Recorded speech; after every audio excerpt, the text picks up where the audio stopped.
করা। তো সুমি, এই যে তুমি বলছিলে যে ঈদের দিন তুমি আসলে ঘরে কিছু পাক করো না, মানে সিমাই কিংবা আসলে কেন রান্না করো না? আমার মা ছিল না, আমার নানু আসছিল। আমার নানুর মা কল দিয়ে কইছিল যে তোমরা একটু আমার মেয়েকে নিয়ে রান্না করে খাও। পর মা নানু কইছে যে থাক, তুই আসলে পর রান্না করিস। মানে আমার মা কালকে ওনার মা বলছে। তো এখন মানে মানে তোমার নানি জি, জি। ছিল আর তুমি ছিলা। জি। আচ্ছা, এখন এই যে ঈদের দিন সেমাই খাও না, আশেপাশে তো সবাই তা করছে, খারাপ লাগে না? খারাপ লাগবে কেন? খাইতে পারি মেয়ের। দর্শক চিন্তা করেন যে ওরা আসলে কেমন, মানে ওদের যে যতই কষ্ট থাকুক ওদের মুখে হাসি কিন্তু লেগে থাকে, আপনারা জানেন সবসময় ওরা হাসতে পছন্দ করে, ভালোবাসে। দুঃখ কষ্ট নিয়েই মানুষের জীবন। এই যে দেখেন ঈদের কথাটাই বললাম, ঈদে কিন্তু সেমাই খায় নাই, কারণ আর মা বাড়িতে এজন্য সেমাই পাক করে না, কারণ ওর নানি আরও ছিল।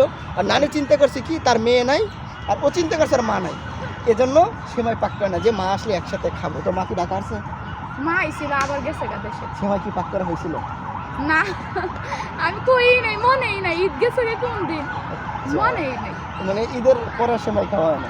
মা আমার জন্য চিংড়ি মাছ বোনা করছে, তারপরে গরুর বুড়ি আছে না, বুড়ি ভাজা ভাজা করে রাখছে, যেটা সত্যি আমি এটাই কইছি। আচ্ছা, যাই হোক, এভাবে ঈদ কাটছে, ঈদের দিন কিছু না খাই রয়েছে। তো যাই হোক দর্শক, সুমিকে যারা আপনারা চিনেন জানেন যে সুমি মেয়েটা কেমন। ও কিন্তু অনেক দিন যাব ছোটোবেলা থেকে এখানে ফুল বিক্রি করে। তো ও মাদ্রাসায় পড়ালেখা করছে, তো ওর জন্য দোয়া করবেন।